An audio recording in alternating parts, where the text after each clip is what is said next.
SM Store, amanah dalam muamalah. Bismillahirrahmanirrahim. Assalamualaikum warahmatullahi wabarakatuh. Alhamdulillahi rabbil alamin. Wabihi nasta'inu ala umurid dunya waddin.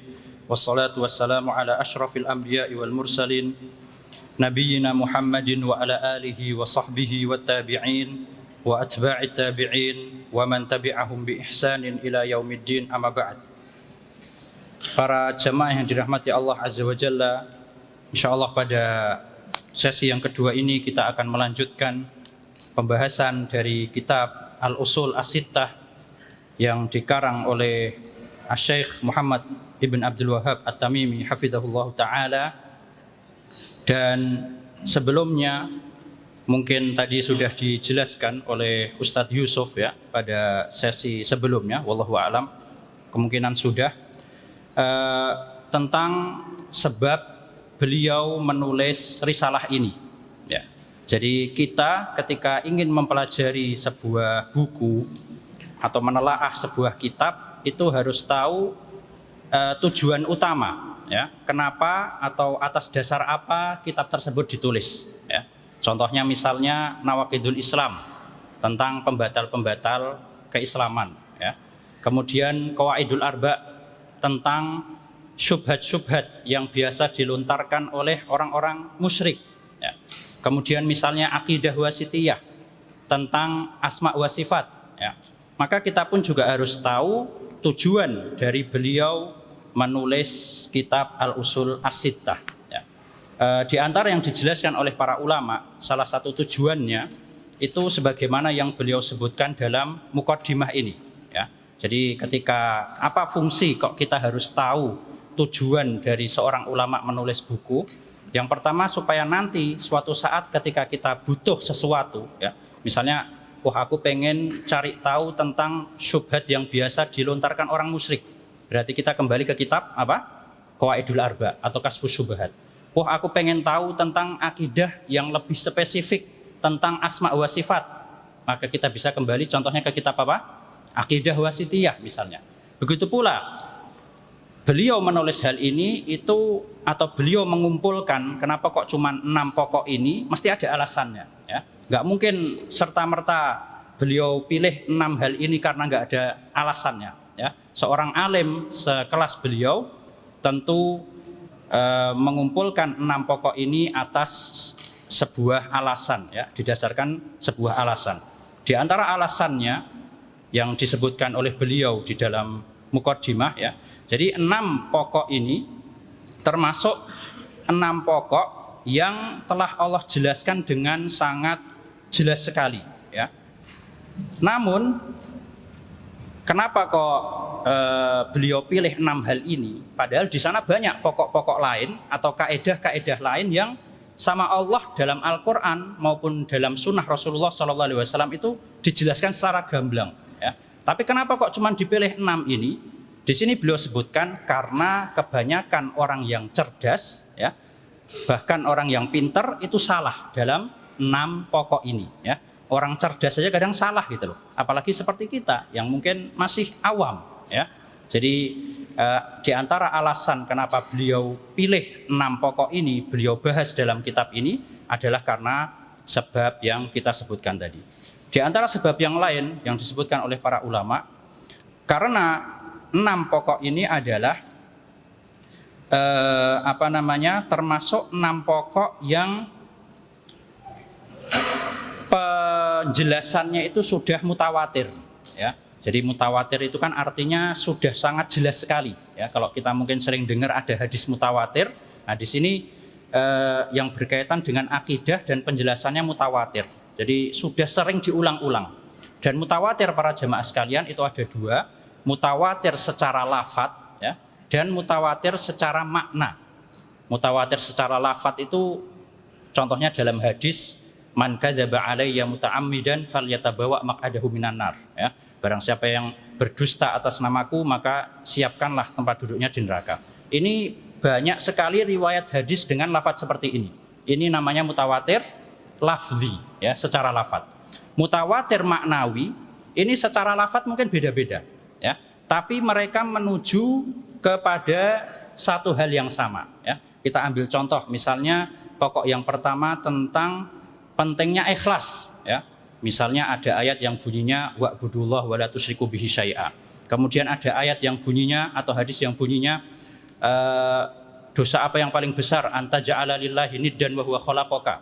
Kamu menjadikan tandingan bagi Allah padahal Dia yang menciptakanmu. Kalau dilihat secara lafadz, beda lafadznya, ya. Tapi apa? Tujuannya apa? Satu, ya. Ini namanya mutawatir maknawi, ya. Jadi 6 pokok ini, kenapa kok beliau pilih 6 hal ini? Karena 6 hal ini termasuk pokok-pokok yang dijelaskan oleh Allah Azza wa Jalla dan dijelaskannya itu secara mutawatir maknawi. Kenapa? Soalnya sebagian orang itu ada yang menganggap mutawatir itu cuma yang lafzi saja, ya. Jadi adapun yang lain, ya, oh itu kan misalnya tentang tauhid kan lafadznya beda-beda, berarti bukan mutawatir dong, nggak bisa kita bilang mutawatir. Tidak, ya. Meskipun lafadznya berbeda-beda, atau tentang wali misalnya nanti kita bahas, atau tentang taat kepada pemerintah, lafadznya mungkin beda-beda, tapi seluruh lafadz tersebut itu mengerucut menjadi sebuah kaidah yang sangat jelas sekali, ya. Jadi itu alasan yang selanjutnya. Di antara alasan yang lain kita sebut 3 saja, yaitu 6 pokok ini merupakan 6 pokok yang sangat dibutuhkan oleh orang, ya.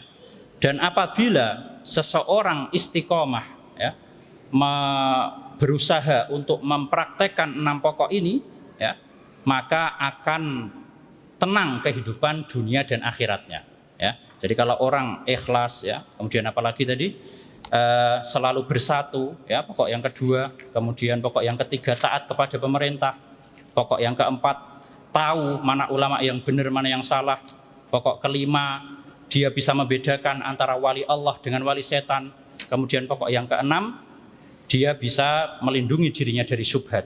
Kalau orang bisa mengamalkan 6 pokok ini secara istiqomah, ya, berusaha untuk konsisten, maka kehidupan dunia dan akhiratnya akan mapan, ya, akan nyaman, tenang hidupnya dunia akhirat. Jadi itulah sekilas 3 alasan kenapa beliau pilih 6 pokok ini dibanding pokok-pokok yang lainnya. Aslinya banyak, ya, yang Allah jelaskan itu banyak sekali. Tapi beliau pilih 6 hal ini, salah satunya karena sebab yang kita sebutkan. Para jemaah yang dirahmati Allah Azza wa Jalla, kita langsung baca saja matannya, ya. Pokok yang keempat di sini disebutkan bayanul ilmi wal ulama, ya, yaitu menjelaskan tentang pengertian ilmu dan ulama, ya.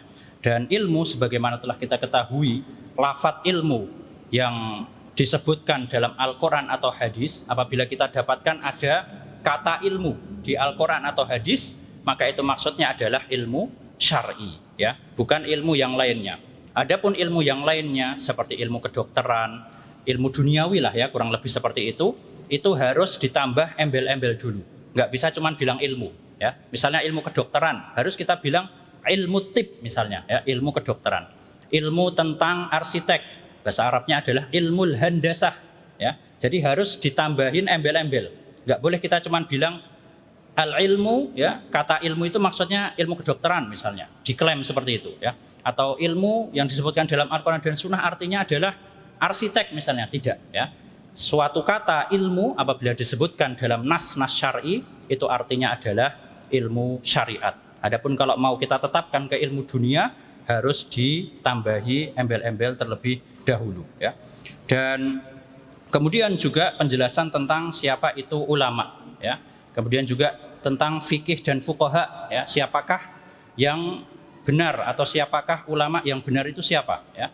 Dan fikih yang dimaksud dalam kitab ini para jamaah yang dirahmati Allah Azza wa Jalla itu adalah fikih dari segi makna umumnya, ya, bukan fikih dari segi khusus, ya. Fikih itu kan secara bahasa apa? Lughatan, ada yang tahu mungkin? Al-fahm, ya, pemahaman. Jadi yang dimaksud fikih di sini bukan fikih yang artinya ilmu fikih bahas toharoh, sholat, zakat, puasa, bukan, ya, tapi fikih yang umum, yaitu ilmu itu sendiri, ya. Jadi ini yang dimaksud oleh beliau. Begitu pula fuqaha, ya, fuqaha secara umum ya ulama, ya, meskipun secara makna khusus ya memang orang-orang yang berkecimpung dalam ilmu fikih. Jadi ini mencakup seluruh ulama syar'i ya. Dan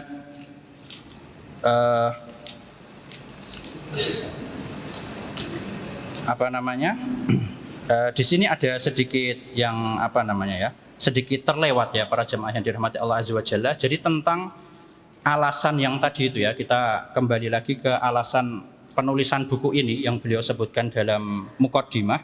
Jadi di antara alasannya adalah karena banyak orang cerdas tergelincir dalam 6 pokok ini ya.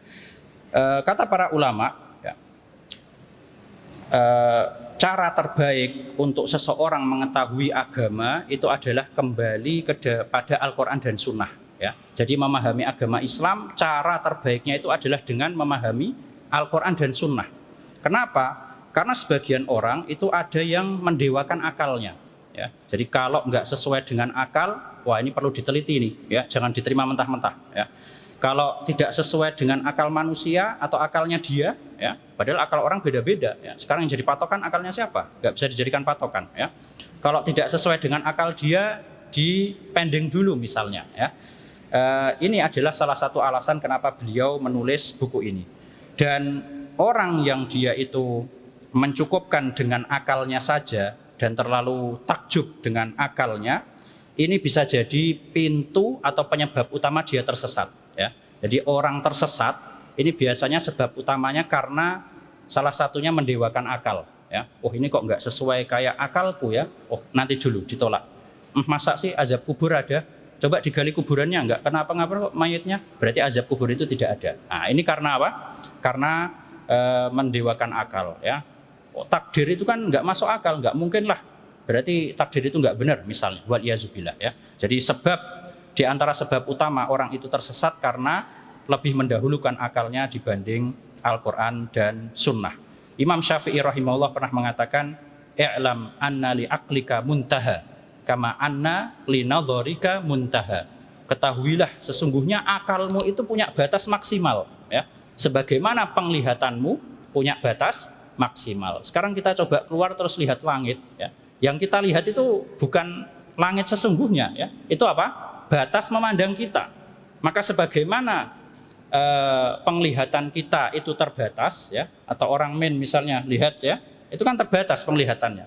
Sebagaimana penglihatannya kita terbatas, begitu pula akal kita terbatas. Jangan dipaksakan ya. Tidak semua ilmu itu bisa kita ketahui ya. Jadi dan Allah Subhanahu wa taala sendiri telah berfirman ya kan, wa khuliqal insanu dha'ifa. Manusia itu diciptakan dalam keadaan lemah. Salah satunya adalah ilmunya sedikit. Wa ma utitum minal ilmi illa qalila ya. Tidaklah kalian diberi ilmu kecuali sedikit ya. Kalau kita memahami hal ini, maka kita pun tidak terlalu takjub dengan akal kita, dengan keilmuan kita, sehingga tidak mengedepankan daripada Al-Quran ataupun Sunnah. Yang jadi pertanyaan, sekarang orang itu kan tahu kalau dia itu diciptakan dalam keadaan lemah ya. Kalau kita baca Al-Quran, wa khuliqal insanu dha'ifa. Manusia itu diciptakan dalam keadaan lemah. Tapi kok masih ada orang yang mendewakan akalnya ya. Padahal dia tahu dia diciptakan dalam keadaan lemah. Kenapa? Karena Allah sudah mentakdirkan di antara sifat yang dimiliki oleh manusia itu sifat apa? Al-kibr wal ujub ya. Sifat sombong dan sifat takjub ya. Takjub itu termasuk sombong ya, muqaddimahnya sombong ya. Nah ini yang menyebabkan kenapa kok sebagian orang sudah tahu dia aslinya bodoh ya kan, tapi kok masih ada yang tetap mendewakan akalnya karena ya itu tadi, dia sombong dan ujub wal iazubillah. Taib, kembali ke pokok yang keempat. Dalam pokok ini disebutkan wa bayanu man tasyabbaha bihim wa laysa minhum ya, menjelaskan siapa di antara orang-orang yang menyerupai ulama padahal bukan ulama gitu ya. Wa qad bayyanallahu ta'ala hadzal asla fi awal suratil Baqarah, dan Allah telah menjelaskan atau dalilnya itu salah satunya ada dalam surat Al-Baqarah ayat yang ke-40 sampai ayat yang ke-47. Di situ kalau kita buka mushaf ya, dan di sini disebutkan ini terjemahannya. Di situ Allah menceritakan tentang Bani Israel ya. Coba kita baca ya supaya lebih barokah ya. Jadi baca matannya ulama ini insya Allah lebih barokah daripada dengarkan perkataannya materi insya Allah ya. Taib. Di sini disebutkan, langsung terjemahannya saja, wahai Bani Israel, ingatlah nikmatku yang aku berikan kepada kalian. dan sempurnakanlah perjanjian denganku, niscaya aku akan penuhi janji kepada kalian. Dan hendaknya hanya kepadaku kalian takut. Dan berimanlah kamu kepada apa yang telah aku turunkan, maksudnya adalah Al-Quran, yang mana dalam Al-Quran itu di antara sifatnya adalah membenarkan Taurat ya, yang ada pada kalian. Jadi Bani Israel ini kebanyakan memang Yahudi ya. Bani Israel ini kebanyakan apa? Yahudi. Kemudian, dan janganlah kamu menjadi orang yang pertama kafir kepadanya, dan janganlah kamu menjual ayat-ayatku. Nah ini dia di sini wajhus syahidnya ya, atau poinnya tuh di sini ya. Jadi yang biasa jual ayat-ayat itu siapa? Ya, orang yang ngaku ulama ya kan. Oh ini haram ya padahal halal. Oh ini halal padahal haram. Itu kan menjual ayat. Nah, makanya di sini kenapa kok beliau kasih contoh ayat ini? Karena di dalam ayat ini ada salah satu perilaku orang-orang yang ngaku ulama seperti itu ya. Jadi janganlah kamu menjual ayat-ayatku dengan harga murah. Ya ini kelakuannya kan seperti ini ya. Dan bertakwalah hanya kepadaku. Dan janganlah kamu mencampur adukkan kebenaran dengan kebatilan. Ini juga ya. Ini salah satu perangai sebagian orang yang mengaku ulama padahal dia bukan alim ya. Jadi kebaikan dicampur dengan kebatilan. Setelahnya pun seperti itu. Dan janganlah kamu sembunyikan kebenaran ya. Padahal kamu tahu ya. Dia tahu kalau sesuatu ini haram ya. Tapi supaya bisa mendapat penerimaan dari orang-orang ya, supaya bisa mendapatkan duniawi, akhirnya dia pun apa? Mengorbankan agamanya dengan mengatakan, oh enggak apa-apa ini halal ya. Seluruh ulama bilang benda ini haram ya. Seluruh peneliti bilang benda ini haram, seluruh dokter bilang benda ini haram misalnya ya. Tapi dia mengatakan enggak apa-apa, halal misalnya ya. Nah, ini kan khawatirnya masuk ke dalam seperti ini, padahal dia tahu kalau itu haram ya. Kemudian selanjutnya wa aqimus sholata wa atuz zakah ya, laksanakan sholat, tunaikanlah zakat dan rukuklah bersama orang-orang yang rukuk. Kemudian selanjutnya, nah ini juga ini penting sekali ayatnya. Atamuruna nasa bil birri wa tansawna anfusakum wa antum tatlunal kitab. Kenapa kamu nyuruh orang lain mengerjakan kebaikan sedangkan kamu melupakan dirimu sendiri ya? Padahal kamu membaca kitab Taurat. Afala taqilun, apakah kalian tidak mengerti? Nah, ini kan kelakuan sebagian orang ya seperti tadi. Jadi kalau bahasanya ulama imitasi ya. Jadi apa? Aslinya bukan ulama seperti itu ya. Jadi secara lisan nyuruh orang masuk surga, secara perbuatan dorong mereka ke neraka ya. Jadi nyuruh orang lain mengerjakan kebaikan tapi dia lupa sama dirinya sendiri. Nah ini ayat ini para jamaah yang dirahmati Allah Azza wa Jalla, meskipun tidak termasuk materi tapi cukup bagus kalau dibahas. Jadi sebagian orang itu ada yang terkadang takut ya, takut nasihati ya. Oh gimana wong aku aja kadang belum rajin sholat gitu ya. Kalau yang sholat wajib harus mau nggak mau, tapi aku aja sholat sunnahnya masih sedikit misalnya. Masa aku nasihatin orang biar sholat sunnah ya kan? Aku puasa sunnahnya nggak pernah, bisanya cuma Ramadan doang misalnya. Masa aku ceramah nasihatin orang-orang biar puasa? Kan ayatnya bunyinya apa? Kenapa kamu nyuruh orang lain ngerjakan kebaikan tapi kamu melupakan dirimu sendiri? Terus gimana ya? Kalau kita ambil atau berperilaku seperti itu, nanti ya nggak ada yang nasihati ya. Siapa kita ya kan? Kullu bani Adam khotok ya. Kalau semua orang berpikiran seperti itu gitu loh ya. Oh gimana aku mau menasihati orang tentang birrul walidain, wong kadang aku masih kurang birrul walidainnya ya. Ngapain aku nasihatin orang tentang supaya rajin belajar, aku kadang masih males-males. Nah, kalau semua orang berpikiran seperti itu ya nggak ada yang menasihati ya. Nah dalam masalah ini ada dua pembahasan ya. Yang pertama, kalau hal tersebut berkaitan dengan yang wajib ya, sholat wajib ya, atau birrul walidain yang memang dasar ya, yang maksudnya tidak boleh durhaka kepada orang tua gitu ya, atau misalnya tentang tauhid syirik ya, maka ini memang wajib kita sebagai orang yang mau menyampaikan harus mengamalkan dulu ya. Jangan sampai ngajarin tauhid tapi dia masih syirik ya. Ngajarin tentang larangan hal-hal yang diadakan atau ibadah-ibadah yang diadakan padahal nggak ada dalilnya tapi dia masih melakukan. Nah, ini nggak boleh ya. Kalau hal-hal yang berkaitan dengan wajib maka dia harus amalkan dia dulu sendiri, baru kemudian ngajarkan orang lain. Yang kedua, kalau berkaitan dengan hal-hal yang sunnah, ya, tentang misalnya anjuran supaya rajin belajar, sholat sunnah, puasa sunnah dan sebagainya, maka kata para ulama ini tidak harus, yang menyampaikan harus melakukan semuanya dulu. Ya, aku aja puasa sunnahnya masih jarang-jarang, masa nasihatin orang tentang puasa? Tidak harus, ya. Itu kalau yang hukumnya sunnah, ya. Tapi kalau yang hukumnya wajib, maka sebelum kita sampaikan ke orang, kita tertuntut untuk harus sudah melakukan atau mengamalkannya terlebih dahulu. Baik. Kemudian selanjutnya, wasta'inu bis-sabri was-shalah wa innaha lakabiratun illa 'alal khashi'in, ya. Dan mohonlah pertolongan kepada Allah dengan sabar dan salat itu sungguh berat kecuali bagi orang-orang yang khusyuk, yaitu mereka yang yakin, ya, bahwa mereka akan menemui Tuhannya. Wasta'inu bis-sabri was-shalah wa innaha lakabiratun illa 'alal khashi'in alladzina, gimana itu bahasa Arabnya? Yadhunnuna, ya, alladzina yadhunnuna annahum mulaqu rabbihim wa annahum ilaihi raji'un. Kalau kita perhatikan, ya, bahasa Arabnya apa? Alladzina yadhunnuna, ya. Dzon itu artinya apa? Dzon itu artinya apa? Perkiraan, ya kan? Kenapa kok diterjemahkan yakin di sini terjemahannya? Harusnya diterjemahkan mereka yang mengira dong. Kenapa kok mereka yang yakin? Ya, jadi kata para ulama, zon itu kadang yakumu maqamal yakin, ya.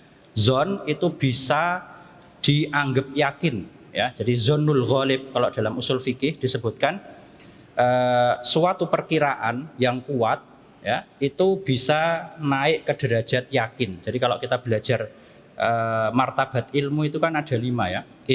Al-yakin, az-zon, al-asyak, ya, al-wahm, dan yang terakhir apa? Al-jahl, ya. Nah, zon ini terkadang bisa naik ke derajat yakin, ya. Contohnya misalnya sepertinya jam 4 itu sudah masuk subuh kok sepertinya. Padahal kita nggak lihat fajarnya sudah terbit atau belum. Tapi insya Allah rata-rata jam 4 itu sudah masuk subuh, ya. Jam 6 itu biasanya sudah masuk maghrib, ya, biasanya, ya. Meskipun kita nggak lihat matahari. Nah, ini kan zon sebenarnya. Atau misalnya ketika kita istinja misalnya. Apa kita yakin itu sudah bersih 100%? Yakin atau enggak? Yakin, sudah enggak ada kotorannya lagi. Paling kita zon, ya kan? Insya Allah sudah enggak ada, ya. Kemungkinan besar sudah enggak ada, ya. Maka dalam beragama itu kita enggak harus sampai yakin banget, ya. Jadi zon itu pun sudah cukup sebenarnya, ya. Seperti itu. Ini buat tambahan faedah saja. Jadi jangan kaget pas baca bahasa Arabnya alladzina yadhunnuna, ya. Zon itu kan mengira, kok diterjemahkannya yakin, ya. Karena terkadang zon itu bisa yakumu maqamal yakin, ya. Jadi naik ke derajat yakin. Jadi mereka yang yakin bahwasanya mereka akan menemui Tuhannya dan bahwasanya mereka akan kembali kepadanya, ya. Wahai Bani Israel, ingatlah nikmatku yang telah aku berikan kepadamu dan aku telah melebihkan kamu dari semua umat yang lain di alam atau di masa itu, ya. Intinya dari ayat ini semua dijelaskan Bani Israel itu aslinya pintar-pintar, ya, banyak ulamanya, cuman sayangnya apa? Mereka tidak mengamalkan apa yang diperintahkan dan juga mereka sebagian menjual agama Allah dengan harga yang murah, ya. Kemudian di sini disebutkan wa yaziduhu wuduhan ma sarrahat bihi sunnatu fi hadha minal kalamil katsiril bayyini al-wadhihi lil 'ami al-balid, ya. Dan di antara hal yang bisa menambahkan lebih jelasnya lagi yaitu yang terdapat dalam sunnah, ya, yang mana hal ini itu sangat jelas dan gamblang bagi orang yang al-'ami itu orang awam, al-balid itu yang biasa gitu loh, bukan yang cerdas banget seperti itu. Jadi banyak hadis-hadis yang menunjukkan tentang hal ini, ya. Tsumma sara hadza, dan ini para jamaah yang dirahmati Allah Azza wa Jalla. Kata para ulama, di antara fitnah yang paling besar, ya, di antara fitnah yang terbesar itu adalah adanya ulama as-su, ya, ulama as-su, ya.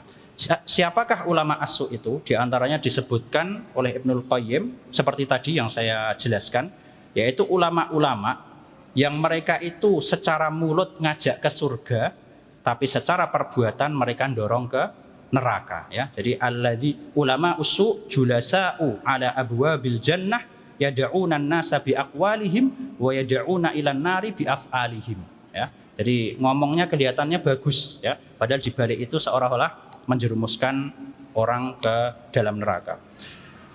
Syekh Al-Utsaimin rahimahullah pernah mengatakan, ulama as-su yaitu orang-orang yang mengajak kepada kesesatan, kekufuran, ya, mengajak kepada hal-hal yang tidak ada contohnya, ibadah yang tidak ada contohnya dari Nabi SAW, menghalalkan apa yang Allah haramkan, mengharamkan apa yang Allah halalkan. Ini dia ulama su, ya. Jadi kalau pengen lihat ini ulamanya ulama yang benar atau ulama su, salah satunya ditimbang dengan hal ini, ya.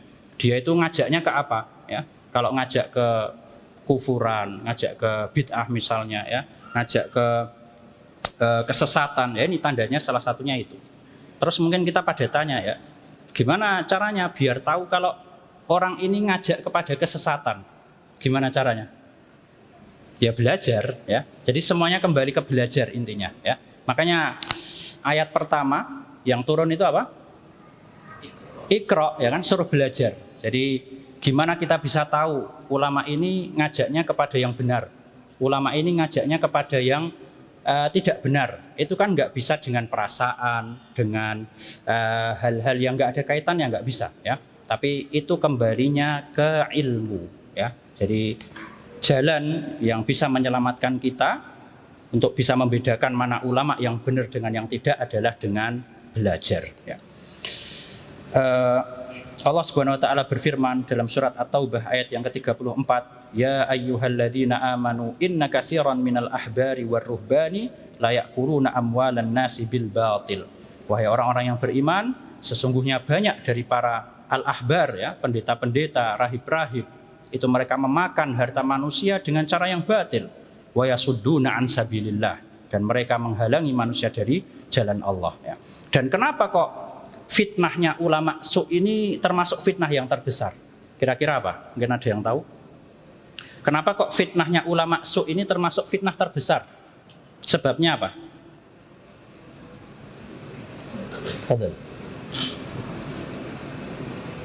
Karena dia menghalalkan apa yang Allah haramkan. Ada yang lain mungkin?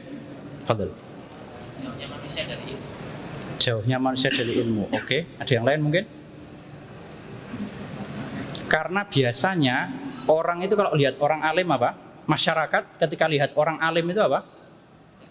Percaya, ya kan? Oh, itu alim kok, ya. Pakai pakaian seperti alim, ya, penampilannya seolah-olah seperti ulama. Masa enggak kita ikuti? Nah, inilah kenapa fitnahnya ulama su itu termasuk fitnah yang terbesar, karena bisa menyeret banyak orang-orang yang awam, ya. Karena rata-rata kan orang lihat, ya, itu ulama masa nggak diikuti, gitu kan, tanpa melihat apa yang dikatakan. Jadi sudah lihat personnya dulu, yang ngomong fulan loh, masa nggak ngikuti, gitu kan. Nah, tapi dia tidak mencerna apa yang diajarkan. Ini alasannya kenapa kok termasuk fitnah yang paling besar. Taib. Kemudian poin yang selanjutnya adalah permasalahan apabila dalam Al-Quran dan Sunnah itu disebut kata ulama, maka maksudnya apa? Ulama apa? Ulama syar'i, ya. Jadi contohnya apa? Dalam ayat innama yakhsyallaha min ibadihil ulama. Sesungguhnya yang takut kepada Allah itu hanyalah ulama. Ulama di sini apa? Kedokteran, arsitek, atau apa? Bukan, ya. Soalnya ada yang kadang mendalilkan itu untuk ilmu-ilmu umum itu ada, ya. Saya pernah baca di buku apa gitu, ya. Buku umum, pelajaran umum, itu salah satu dalilnya itu innama yakhsyallaha min ibadihil ulama, ya. Nah, ini kan maksudnya ulama syar'i, bukan ulama duniawi.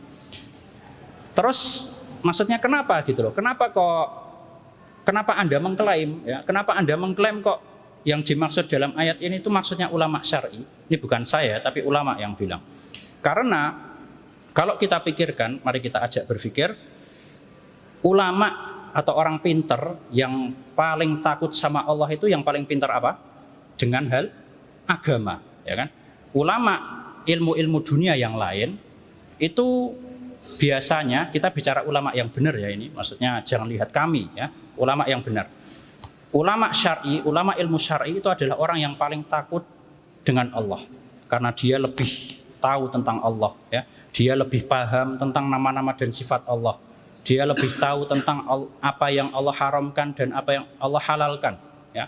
Adapun ulama-ulama yang lain dari ilmu-ilmu duniawi ini mungkin ya takut kepada Allah, tapi tidak lebih takut biasanya, ya. Biasanya tidak lebih takut dan harusnya gitu, ya.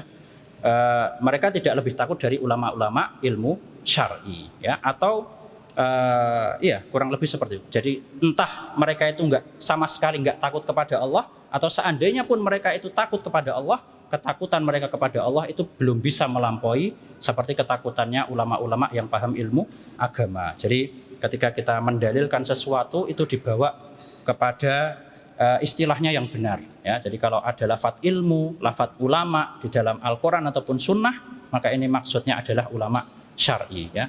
Wah, ini enak sekali nih berarti jadi ustadz, ya. Udah jadi ustadz semua aja. Wah, ya jangan seperti itu, ya.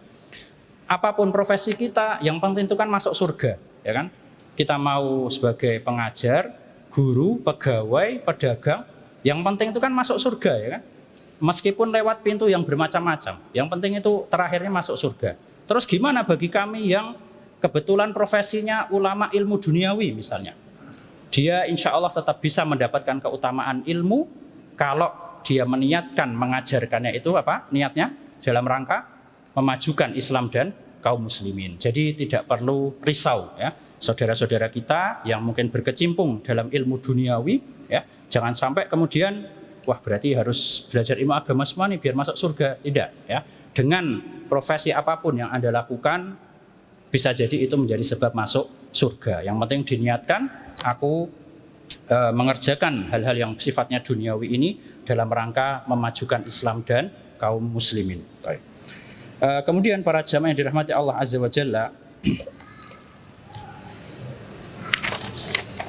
ada sebuah perkataan yang cukup bagus, ya, tentang masalah ulama imitasi ini, yaitu sebuah perkataan yang mengatakan yufsidud dunya arba'atun, ya. Jadi yang merusak dunia itu ada 4 orang, ya. Yang pertama adalah nisfu faqih. Nisfu faqih itu artinya apa? Orang yang pinternya setengah, ya, nanggung gitu loh, ya. Orang faqih tapi pinternya setengah, nanggung. Yang kedua, wa nisfu nahwiyin. Orang yang apa? Belajar nahwu tapi juga cuma setengah-setengah. Jadi mati nggak mau, hidup bosen, seperti itu, ya, atau apa itu. Jadi setengah-setengah dia. Jadi nggak dimaksimalkan tapi juga belajarnya main-main gitu loh, ya. Yang ketiga adalah wa nisfu tabib, ya. Yaitu dokter yang setengah-setengah juga, ya. Jadi kalau dibilang itu dokter ya bukan, karena aslinya bukan ahli, tapi dia profesinya dokter gitu loh, ya. Dan yang terakhir adalah wa nisfu mutakallim, yaitu orang ahli kalam yang belajarnya setengah-setengah, ya. Dari segi mana mereka merusak? Yang pertama nisfu faqih, orang yang faqih tapi setengah-setengah ilmunya. Dia merusak yufsidu al-buldan. Orang seperti ini bisa merusak negara, ya. Orang seperti ini bisa merusak masyarakat, ya. Karena seperti tadi mengeluarkan fatwa-fatwa yang bertentangan dengan agama, ya, atau menjual ayat-ayat Allah dengan harga yang murah. Yang kedua, nisfu nahwi, orang yang belajar nahwu tapi setengah-setengah. Dia yufsidu al-lisan, ngerusak bahasa Arab, ya. Dia bilang misalnya, mungkin ada yang belajar bahasa Arab di sini, fa'il itu mansub misalnya, atau maf'ul bih itu marfu' misalnya. Kan salah, ya kan? Fa'il harusnya marfu', mansub. Maf'ul bih harusnya mansub. Yang ketiga, nisfu tabib, ya. Dokter yang setengah-setengah. Nah, udah tahulah ya kita, dokter yang abal-abal seperti itu. Ini apa? Yufsidu al-abdan, ngerusak tubuh, ya. Dan yang terakhir adalah nisfu mutakallim, orang yang belajar ilmu kalam tapi setengah-setengah. Hadza yufsidul aqaid wal adyan. Orang seperti ini ngerusak akidah dan agama, ya. Kenapa? Karena biasanya yang frontal, yang biasanya suka menimbulkan kontroversi, itu biasanya orang-orang yang baru belajar ilmu kalam, ya, baru mulai bab-bab pertama, ya, atau baru sampai tengah belum sampai selesai. Adapun yang sudah mempelajarinya sampai akhir, biasanya apa? Menyesal, ya. Salah satunya di antaranya ulama-ulama, banyak pengakuan mereka yang menyesal ya. Kok bisa aku habiskan hidupku buat belajar ilmu kalam ya. Ilmu kalam itu boleh, cuman khusus untuk orang yang sudah bisa membentengi dirinya dari akidah-akidah ya. Adapun kita, saya misalnya yang masih awam, ini belum boleh belajar ilmu kalam ya. Jadi ada yang lebih penting untuk dipelajari ya. Jadi 4 golongan itulah yang merusak dunia dan seisinya. Dan di antara kitab yang bagus kalau kita pengen cari mengenai tentang ilmu, tentang ulama, sifat-sifat mereka, akhlak mereka. Terus bagi kita yang mungkin berkecimpung dalam ilmu agama, gimana harus berakhlak. Di antara kitab yang bagus dalam hal ini adalah kitabnya Ibnu Abdul Bar rahimahullah yang berjudul apa? Jami' Bayanil Ilm wa Fadlih ya. Jami' Bayanil Ilmi wa Fadlih. Itu punyanya Ibnu Abdul Bar ya, dan itu memang bagus sekali ya. Dalamnya itu bagus. Kalau kita baca itu insya Allah bisa menguatkan semangat kita untuk belajar. Wallahu alam sudah ada terjemahannya atau belum, dan itu sudah ada yang ditashih ya. Jadi ada kitab yang jadi Jami' Bayanul Ilm wa Fadlih itu hadisnya masih campur-campur, ada yang dhaif, ada yang sahih. Terus oleh salah seorang ulama yang bernama Abul Asbal Az-Zuhairi kalau nggak salah, itu dipilah-pilih mana yang sahih, terus namanya jadi Sahih Jami' Bayanul Ilm wa Fadlih. Itu bagus sekali untuk penuntut ilmu.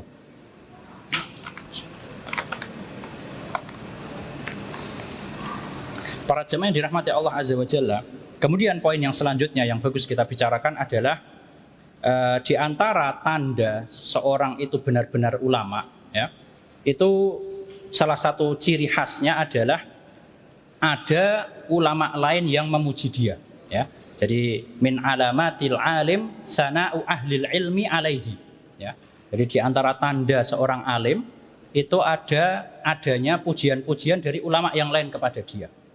Apa contohnya? Contohnya seperti perkataan Imam Malik rahimahullah ya, Imam Madinah, pada termasuk 4 imam madhab ya. Beliau bilang, lam ufti hatta syahidali sab'una muammaman ya. Aku enggak pernah berfatwa ya. Aku belum berani berfatwa sampai ada 70 orang alim yang bersaksi atasku ya. Jadi ada 70 alim di Madinah bilang Imam Malik layak untuk berfatwa ya. Kita bandingkan dengan kita, Allahu musta'an ya, sangat jauh sekali ya. Sekeras Imam Malik, beliau enggak berani berfatwa sampai ada 70 orang muammam ya. Muammam ini dari kata imamah, artinya sorban. Jadi zaman dulu itu, di zaman beliau itu yang pakai sorban itu biasanya orang fakih ya. Di Madinah terkenal pakai sorban imamah itu orang fakih. Nah, sampai 70 orang fakih tersebut bilang Imam Malik layak untuk berfatwa, baru beliau berani berfatwa. Ini salah satu contoh rekomendasi atau pujian ulama menunjukkan bahwasanya orang tersebut adalah seorang yang alim ya. Kemudian kita baca lagi matannya. Mana jadi? Ya. Tsumma sara hadza aghrabal asya'i wa sara al-ilmu wal fiqhu huwal bid'ah wad dhalalat ya. Jadi perkara ini kata beliau kemudian menjadi perkara yang aneh gitu ya. Jadi saking banyaknya orang yang tidak paham apa itu ilmu ya. Jadi sebagian orang tuh nganggap kalau qala Allah, qala Rasul sallallahu alaihi wasallam, qala sahabah ini bukan ilmu ya. Itu kayak hal yang aneh gitu. Ilmu itu harusnya yang dikatakan fulan sama fulan ya. Itu ilmu yang benar ya, atau ilmu yang misalnya dibangun di asas filsafat, itu baru ilmu. Nah, jadi orang mulai menganggap yang aslinya ilmu malah bukan ilmu, yang aslinya bukan ilmu dianggap sama mereka sebagai ilmu ya. Jadi aghrab, jadi gharib, jadi aneh ya. Wasaral ilmu wal fiqhu wal bid'ah wad dhalalat. Dan yang dianggap sebagai ilmu oleh mereka itu adalah hal-hal bid'ah dan yang sesat-sesat itu tadi ya. Wa khiyaru ma indahum lubsul haqqi bil batil ya. Dan yang terbaik di antara mereka itu adalah ulama yang mencampurkan kebenaran dengan kebatilan. Jadi ya terbaliklah ya. Jadi sebagaimana kata Nabi SAW, bada'a al-islamu ghoriban wa sayaudu ghoriban kama bada'a. Sebagaimana Islam itu muncul dalam keadaan asing, ya nanti di akhir zaman pun juga akan asing ya. Jadi kebalik faktanya. Nah, ini juga merupakan poin yang penting para jemaah yang dirahmati Allah Azza wa Jalla, yaitu termasuk di antara musibah yang terjadi di sebagian negara dan zaman, di sebagian tempat dan zaman, itu adalah tasmiyatul asya bi ghairi ismihal haqiqi, ya. Menamakan sesuatu dengan nama yang bukan hakikatnya. Ya. Misalnya apa? Riba dibilang bunga misalnya. Ya. Kemudian apa? Misalnya zina dibilang kebebasan berekspresi misalnya, atau seperti itu ya. Suka sesama jenis dibilang kebebasan misalnya. Ya. Ini adalah menamakan sesuatu dengan yang bukan namanya hakikatnya. Ya. Misalnya khamar disebutnya sebagai minuman penghangat misalnya seperti itu. Ya.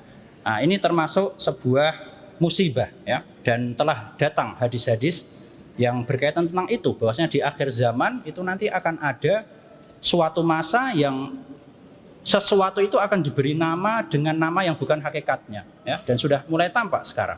Dan di antara contoh dalam masalah ini ya, di kalangan mutaakhirin sebagaimana disebutkan oleh salah seorang ulama yang bernama Al-Jabarti dalam kitabnya Ajaibul Athar, bahwasanya ada seseorang, atau ini mungkin kaitannya sama setelah ini. Oh ya, kita baca lagi setelahnya. Wa saral ilmu alladhi faradahu Allah taala 'alal khalqi wa madahahu la yatafawwahu bihi illa zindiqun aw majnunun. Ya, jadi kemudian menurut mereka ilmu yang benar, ilmu yang diwajibkan oleh Allah kepada para makhluk dan ilmu yang terpuji, itu kalau ada orang yang mengatakan dengan ilmu tersebut, ilmu yang benar, ini akan ditunduh orang tersebut adalah zindik, ya. Zindik itu adalah orang fasik, orang jelek, atau majnun, orang gila, ya. Dan ya ada ya seperti itu. Tatkala seseorang menyampaikan hal yang benar, dituduhnya apa? Wah, ini tidak benar. Orang sesat misalnya, mengajarkan paham sesat, atau itu orang gila misalnya. Dan tidak perlu heran, ya. Sebelum kita para orang-orang yang lebih mulia dari kita, para nabi, ya, Nabi kita Muhammad SAW, Nabi Musa alaihissalam sudah lebih dahulu dituduh kalau mereka itu apa? Gila, ya. Contohnya dalam surat At-Takwir, Allah Subhanahu Wa Taala berfirman, wa ma sahibukum bimajnun, ya. Dan teman kalian ini, yaitu Muhammad SAW, bukan orang gila, ya. Karena semua orang musyrik dituduh gila, padahal beliau membawakan hal yang benar. Begitu pula Nabi Musa alaihissalam, Fir'aun berkata kepada orang-orang yang hadir di situ, qala inna rasulakumul ladzi ursila ilaikum la majnun. Sesungguhnya rasul yang diutus kepada kalian ini adalah majnun, ya, gila. Jadi dari dulu sudah ada orang-orang yang seperti ini. Dan salah satu contohnya sebagaimana tadi kita disebutkan oleh Al-Jabarti. Jadi ada seseorang di negeri Mesir, itu dia menyeru manusia supaya jangan terlalu, atau agar mereka tidak ghulu, ya, tidak berlebih-lebihan dalam mengagungkan kuburnya orang soleh, dan agar mereka tidak tawaf di kuburan tersebut, ya. Jadi tawaf itu adalah satu-satunya ibadah yang nggak bisa dilakukan kecuali di Ka'bah, ya. Kalau ibadah lain itu bisa di mana-mana, ya, kecuali tawaf. Tawaf itu cuma bisa di Ka'bah. Nah, ada orang yang menyeru seperti ini, ya, jangan hulu dalam mengagungkan kuburan orang soleh, jangan kalian tawaf di kuburan misalnya. Maka manusia pun menuduh dia dengan al-junun, gila, ya. Dan ini ulamanya ini wafat tahun 1825 Masehi, ya. Itu zaman dulu itu sudah ada, ya. Apalagi nauzubillah min zalik sekarang. Nah, taib. Kemudian di sini disebutkan wa sara man ankarahu wa adahu wa sannafa fit tahdhiri minhu wa nahyi anhu wal faqihul alim, ya. Kalau tadi mereka menuduh orang yang bicara ilmu yang benar sebagai orang gila, sebaliknya ketika ada orang yang memerangi ilmu yang benar tadi, ya, mengingkarinya, bahkan menulis tahdhir, larangan atau nasihat biar kamu nggak usah belajar ilmu-ilmu yang benar seperti itu, inilah yang dianggap dengan faqih al-alim, ya. Malah orang yang seperti itu yang dianggap orang faqih, ya. Jadi kebalik, nauzubillah min zalik. Para jemaah dirahmati Allah Azza wa Jalla. Kemudian kita memasuki pokok yang kelima. Pokok yang kelima ini menjelaskan tentang atau penjelasan dari Allah dalam kitabnya maupun sunnah Rasulullah Shallallahu Alaihi Wasallam tentang perbedaan antara wali Allah dengan wali setan. Ya. Di sini disebutkan bayanullahi subhanahu li awliyaillahi wa tafriquhu bainahum wa bainal mutasyabbihina bihim min a'da'illahi wal munafiqina wal fujjar. Ya. Penjelasan dari Allah tentang siapakah wali-walinya yang sebenarnya. Jadi wali itu ya, para jemaah yang dirahmati Allah, wali itu bisa diartikan dua makna. Yang pertama adalah orang yang ngurusi, ya. Misalnya kita bilang walinya si fulanah, ya. Itu artinya apa? Orang ini ngurusin perempuan tersebut, gitu loh, ya. Yang kedua adalah orang yang diurusi, ya. Contohnya apa? Waliullah. Artinya apa? Orang tersebut diurusi oleh Allah, dilindungi, dijaga, dibimbing, ya. Jadi ketika kita mengucapkan wali itu bisa diartikan dua arti tadi tergantung konteksnya. Nah, baik. Jadi penjelasan Allah Subhanahu Wa Taala tentang siapakah wali Allah yang sebenarnya dan cara membedakan antara mereka dengan orang-orang yang menyerupai mereka. Menyerupai di sini bukan menyerupai karena bagusnya, ya, tapi kayak pura-pura jadi wali seperti itu. Gimana cara membedakannya? Ya, min a'da'illahi al-munafiqina wal fujjar, dari kalangan orang-orang munafik dan orang yang fajir. Wa yakfi fi hadza ayatun, dan sebelumnya para jemaah, wali itu ada dua macam, ya. Yang pertama atau al-wilayah, ya, kewalian itu ada dua macam. Yang pertama yaitu adalah wilayatun amah, ya, kewalian secara umum. Ini adalah kullu mu'minin waliyun lillah. Setiap orang yang beriman itu dia jadi walinya Allah. Ya, sekali lagi jadi walinya Allah itu artinya apa? Diurusi oleh Allah. Ya. Jadi setiap orang yang beriman itu walinya Allah. Ya, alhamdulillah. Ini adalah wilayah amah yang secara umum lah, ya. Jadi setiap orang beriman itu walinya Allah. Yang kedua adalah wilayah khasah. Nah, jadi kewalian yang lebih khusus, ya. Ini lebih diperhatikan lagi oleh Allah Azza wa Jalla. Nah, ini itu adalah orang yang di atas atau yang tingkat ketakwaannya di atas atau lebih dari orang-orang biasanya, ya. Jadi ada dua tingkatan, ya. Wali itu ada dua tingkatan. Yang pertama itu seluruh orang beriman itu ya wali Allah. Yang kedua adalah orang yang beriman plus dia juga banyak melakukan amal soleh, maka tingkat kewaliannya tentu beda dengan yang hanya sekedar beriman. Dan hal ini ditunjukkan diantaranya dalam hadis yang diriwayatkan oleh Imam Bukhari, dan ini adalah disebutkan oleh Imam Nawawi dalam hadis Arba'in, hadis yang ke-38, ya, dalam hadis Qudsi. Allah Subhanahu wa taala mengatakan, "Man 'adali waliyan faqad adzantuhu bil harbi." Barang siapa yang memusuhi waliku, maka sungguh dia telah menantang perang terhadapku. Man adali waliyan faqad adzantuhu bil harbi wa ma taqarraba ilayya 'abdi bi syai'in ahabba ilayya mimma aftaradtu alaih. Dan tidaklah seorang hamba, tidaklah hambaku mendekatkan diri kepadaku dengan sesuatu yang lebih aku cintai dari hal-hal yang hukumnya wajib, ya. Nah, ini apa? Ini wilayah kewalian umum atau khusus? Kalau sebatas melakukan yang wajib, umum, ya. Jadi setiap orang yang beriman itu walinya Allah. Nah, ini dia, ya. Jadi mencukupkan hanya melakukan hal yang wajib dan menghindari hal yang haram, ya. Jadi tidaklah hambaku melakukan sesuatu yang lebih aku cintai dari melakukan hal yang wajib. Wa ma yazalu 'abdi yataqarrabu ilayya bin nawafili hatta uhibbahu. Dan tidaklah hambaku terus-menerus melakukan sesuatu yang sunnah sampai aku mencintainya. Ini berarti kewalian yang sifatnya apa? Khusus, ya. Jadi di atasnya yang wajib. Jadi kalau tingkatan dasar itu hanya melakukan yang wajib saja, tingkatan atasnya selain yang wajib dia juga melakukan memperbanyak ibadah-ibadah sunnah, ya. Fa idza ahbabtuhu kuntu sam'ahu alladhi yasma'u bihi. Kalau aku sudah mencintainya, maka aku akan menjadi pendengarannya yang dia gunakan untuk mendengar. Maksudnya Allah akan mengalihkan pendengaran si orang tersebut tidak mendengar kecuali hal yang baik. Wa basarahu alladhi yubsiru bihi. dan aku akan jadi penglihatannya yang dia gunakan untuk melihat. Maksudnya adalah Allah akan menjadikan mata hamba tersebut hanya melihat kepada hal-hal yang dibolehkan. Wa yadahu allati yabtishu biha, begitu pula tangannya. Wa rijlahu allati yamshi biha, begitu pula kakinya, ya. Inilah hakikat wali, ya. Makanya kata Ibnu Taimiyah rahimahullah apa?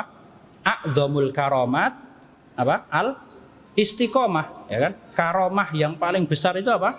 Orang bisa istiqomah, itu tadi ya. Ya istiqomah itu ya tadi itu, ya kan? Matanya tidak melihat hal yang haram, pendengarannya juga, kaki dan tangannya pun tidak. Ya ini hakikat wali itu seperti itu, ya. Taib. Kemudian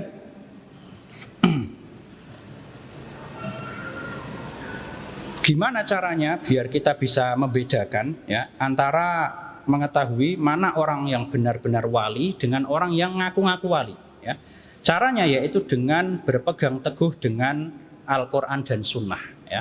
Jadi caranya bukan dengan perasaan, kayaknya fulan ini wali, kayaknya, ya. Atau sepertinya aku lihat dalam mimpi fulan itu jadi wali. Nah, jadi patokannya biar kita bisa membedakan mana wali yang benar dengan yang tidak, kita mempelajari Al-Quran dan Sunnah, ya. Kemudian di sini disebutkan wa yakfi fi hada ayatun fi Ali Imran. Nah, di sini beliau memberikan contoh sifat-sifat wali yang Allah sebutkan dalam Al-Quran. Yang pertama dalam surat Ali Imran ayat ke-31, qul in kuntum tuhibbunallaha fattabi'uni yuhibbukumullah.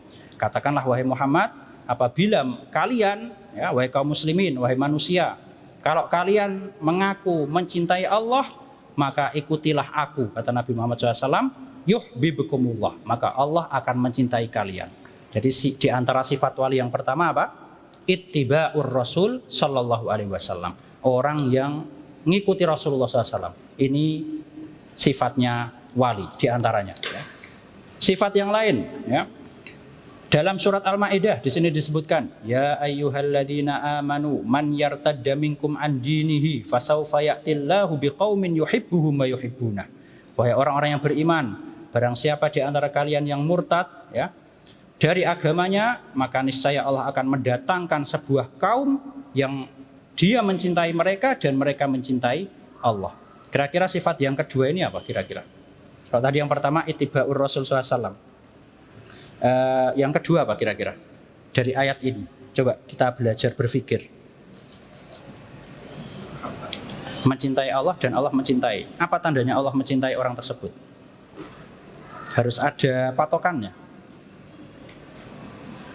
Nah, kita ngambil dari lawan sifat yang dimusuhi tersebut.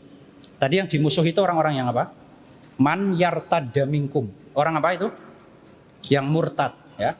Berarti orang yang berpegang teguh dengan Islam, dengan Al-Quran dan Sunnah, ini adalah wali Allah, ya. Orang yang murtad bukan wali Allah, wali setan, ya. Berarti sebaliknya, ya, orang yang berpegang teguh dengan agama Islam, yang berpegang teguh dengan Al-Quran dan Sunnah, ini adalah salah satu sifat wali Allah. Ya ini yang yuhibbuhum wa yuhibbunah tadi itu, ya ini lawannya yang man yartadda minkum tadi, ya. Jadi sebaliknya yang murtad. Nah, selanjutnya ayat selanjutnya dalam surat Yunus ayat yang ke-62 dan 63. Ala inna awliya Allahi la khaufun alaihim wa lahum yahzanun. Ketahuilah bahwasanya wali-wali Allah itu tidak takut dan tidak sedih. Sudah sering kita sampaikan, ya. Apa perbedaannya takut dan sedih? Kalau takut itu apa? Yang akan datang, ya. Wah, aku takut besok bisa makan atau enggak, ya. Ya. Kalau yahzanun apa? Sedih itu yang telah berlalu, ya. Jadi mereka itu wali-wali Allah itu tidak takut dan enggak sedih. Jadi berusaha dan bertawakal, ya. Yang sudah lalu ya sudah, mereka tidak menyesalinya dengan berlarut-larut, dan mereka tawakal kepada Allah untuk menghadapi hari yang akan datang.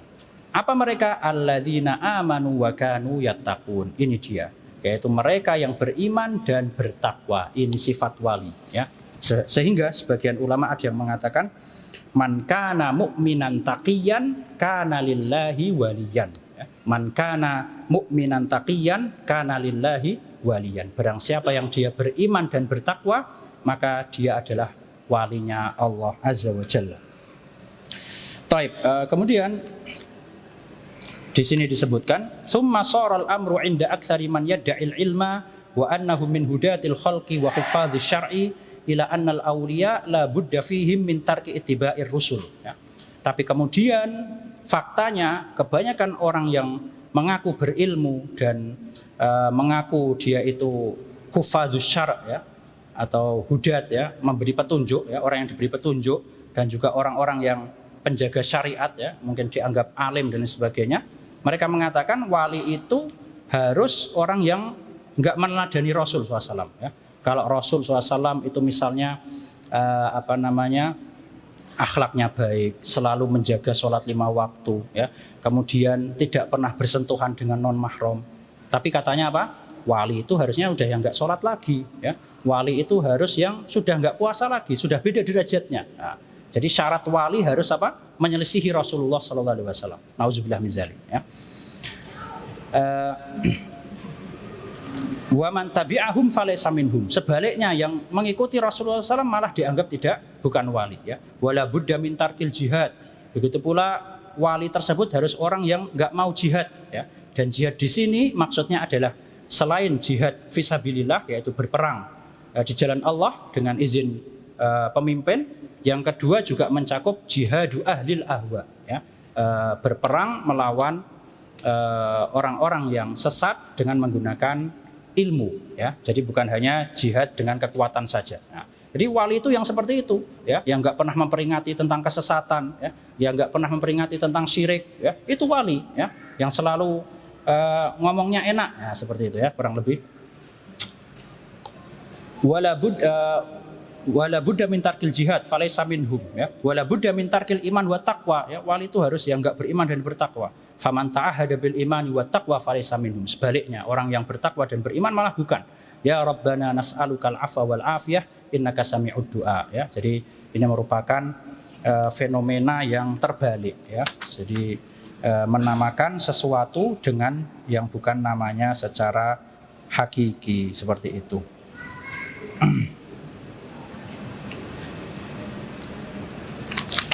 Taib.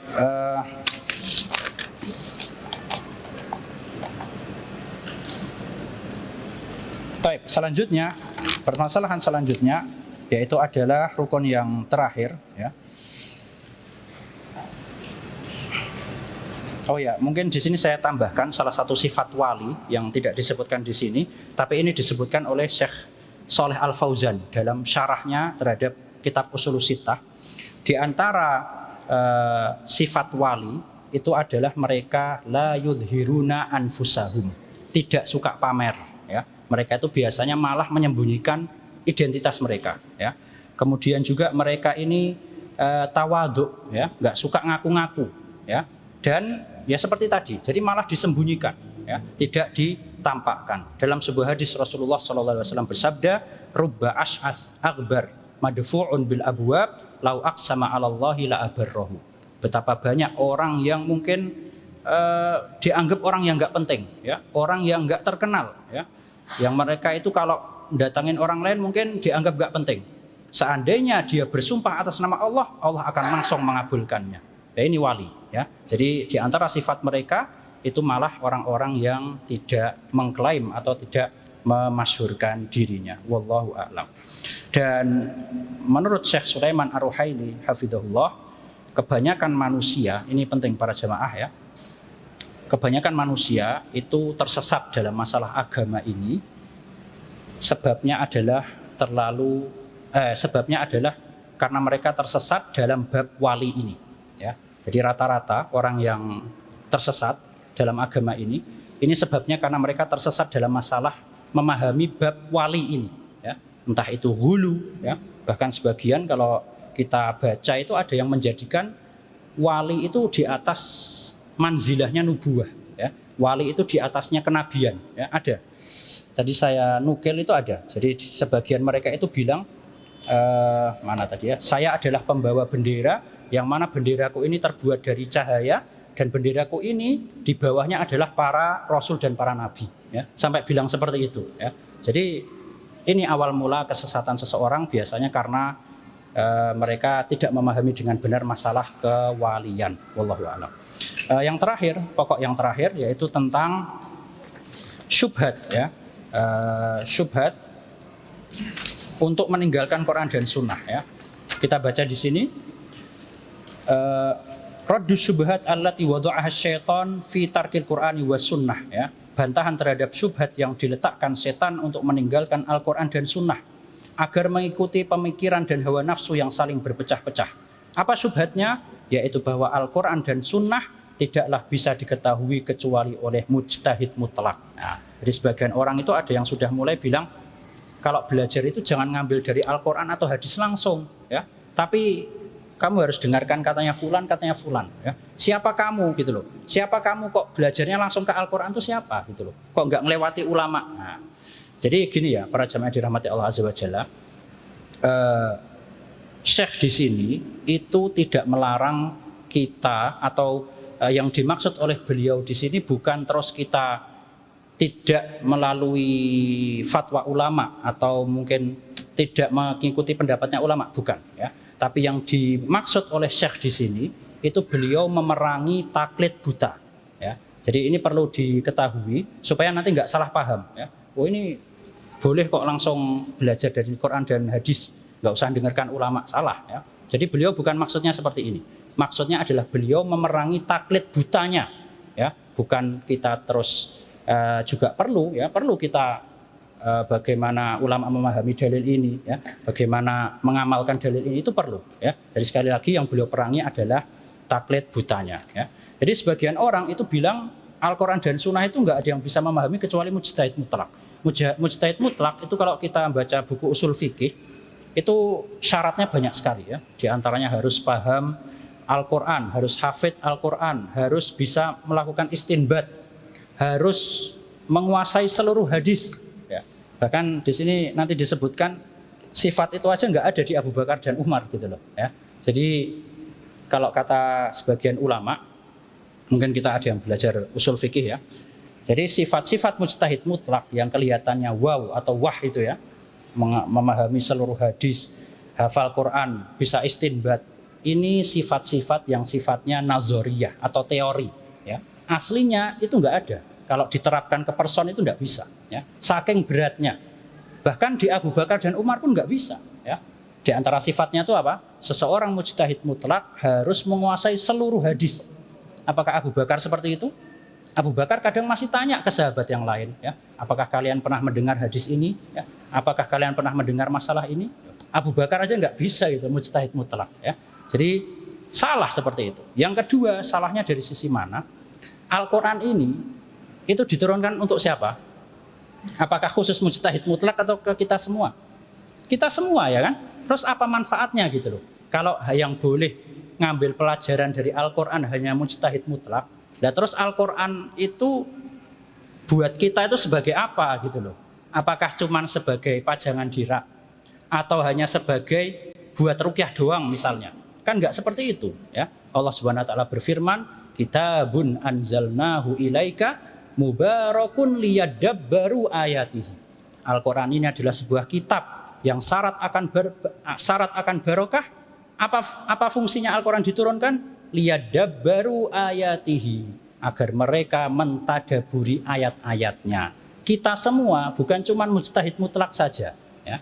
Memang tidak dipungkiri ilmu itu ada dua macam. Yang pertama ilmu yang basic, yang dasar, ya. Contohnya apa? Wa'budullaha wa la tusyriku bihi syai'a. Tentang tauhid, tentang syirik.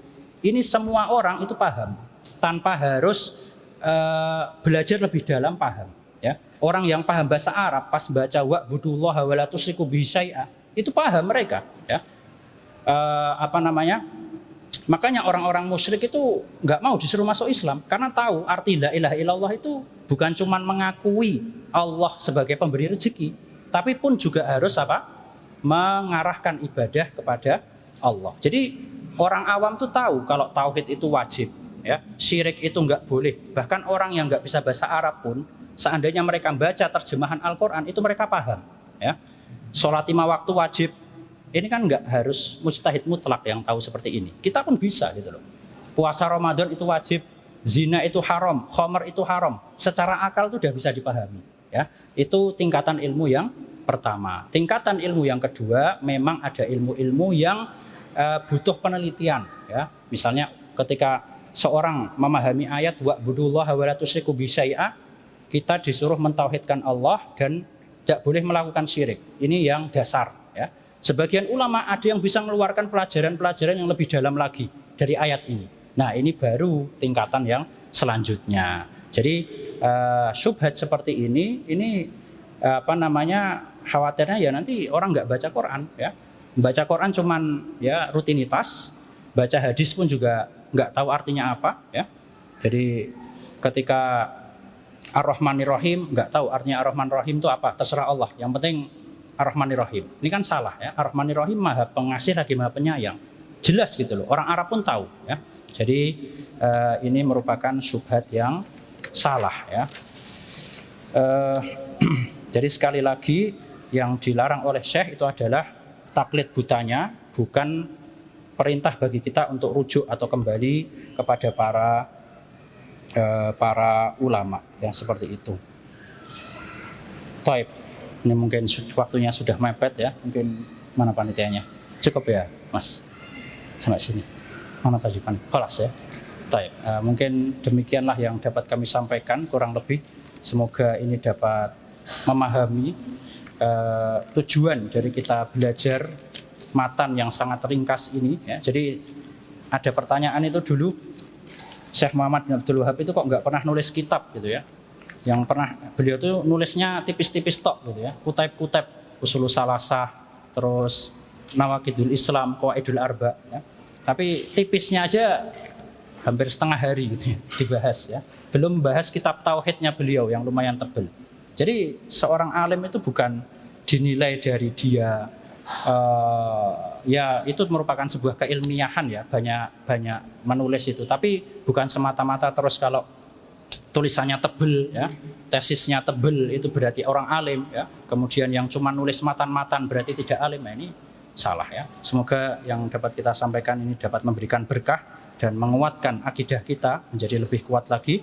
Yang salah itu datangnya dari kurangnya ilmu saya dan yang benar datangnya dari Allah. Apakah ada sesi tanya jawab atau sudah panitia? 10 menit atau 5 menit ya, tafadhol. Mungkin sebelum ditutup ada yang mau ditanyakan, tafadhol.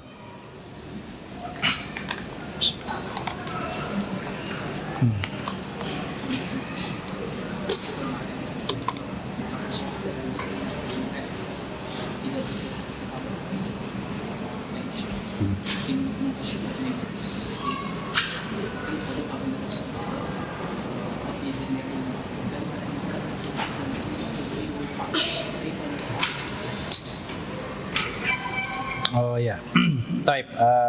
Ini ada pertanyaan ya berkaitan dengan bahasa sebenarnya. Jadi tadi dikatakan kalau ilmu yang disebutkan dalam Al-Quran dan Sunnah itu kan maksudnya adalah ilmu syar'i ya. Terus gimana dengan doanya Nabi yang beliau diperintahkan untuk berdoa, Rabbi zidni ilma ya. Kata ilmu di sini kalau dalam bahasa Arab itu kan nakiroh ya. Nakiroh itu yang enggak pakai al itu ya. Nakiroh itu menunjukkan umum, berarti kan harusnya mencakup ilmu-ilmu yang lain ya. Wallahu a'lam, ana belum pernah baca bantahannya. Cuman ini mungkin bisa, itu tadi syubhat katanya dari apa? Misionaris ya, mustasyrikin. Jadi seperti itu. Jadi supaya ilmu yang di Al-Qur'an itu enggak cuma ilmu agama gitu ya. Mungkin bisa kita bantah dengan dalam sebuah cerita Rasulullah SAW itu pernah pas datang ke Madinah pertama itu lihat orang-orang pada ngawinkan pohon kurma ya. Jadi pohon kurma ini adalah satu-satunya pohon yang dia nggak bisa berkembang biak sendiri. Jadi harus apa gitu ya, dari pohon jantannya ditaruh apanya di pohon betina seperti itu. Nah, tatkala beliau melihat ini, beliau memerintahkan udah biarin aja ya, nggak usah kalian lakukan seperti itu. Ternyata setelah para sahabat mengikuti saran dari beliau, qadarullah kormanya itu jadi rusak ya, jadi nggak bisa panen.